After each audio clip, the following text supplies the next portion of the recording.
हमारा आज का टॉपिक गैस्ट्रोएसोफेजियल रिफ्लक्स डिजीज़, मैदे में जलन या तेज़ाबियत और इसकी एसोसिएशन डिप्रेशन के साथ। इन दोनों की क्या एसोसिएशन है और गर्ड आपके लाइफस्टाइल को कैसे इफ़ेक्ट करता है, गर्ड की वजूहात क्या हैं, इन सब चीज़ों के बारे में हम बात करेंगे।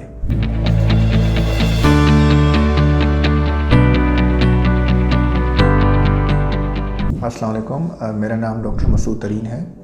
मैं as a consultant gastroenterologist and hepatologist Quetta शहर में प्रैक्टिस कर रहा हूँ। मैं यासीन हॉस्पिटल पटेल रोड और शिफा हॉस्पिटल पटेल रोड में प्रैक्टिस करता हूँ। जैसे कि वीडियो के शुरू में हमने बताया था कि हमारा आज का टॉपिक गैस्ट्रोएसोफेजियल रिफ्लक्स डिजीज़ है। इसमें अमूमन आपके इर्द गिर्द लोग होंगे मैदे में जलन, तेज़ाबियत की शिकायत करते हैं, कड़वे पानी का आना। तो बेसिकली इसको गैस्ट्रोएसोफेजियल रिफ्लक्स डिजीज़ कहा जाता है। इसमें अमूमन ये होता है कि हमारे स्टमक में जो सिक्रीशंस होती हैं वो ऊपर की तरफ चली जाती हैं, एसोफेगस की तरफ। इसकी वजूहात बहुत सारी हैं, जैसे कि ओबेसिटी, इसके अलावा कॉफ़ी, चॉकलेट्स, स्मोकिंग और टोबैको, प्रेगनेंसी में होती हैं, कुछ सर्टेन मेडिकेशन हैं जैसे कि दर्द की गोलियां वगैरह।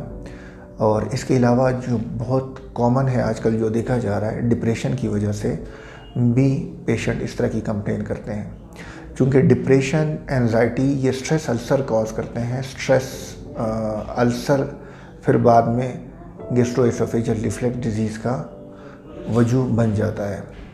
तो इसको बेसिकली इसको डायग्नोस करने के लिए पहले तो पेशेंट को हम ट्रायल दे देते हैं, प्रोटॉन पंप इनहिबिटर्स उनकी ट्रायल देते हैं। लेकिन अगर उस पर पेशेंट रिस्पॉन्स ना करे तो पेशेंट को चाहिए कि वो एक इंडोस्कोपी करे जिसमें ग़िज़ा की नाली का मुआयना किया जाता है, ताकि देखा जा सके कि अल्सर्स हैं या हाइटस हर्निया है या क्या है।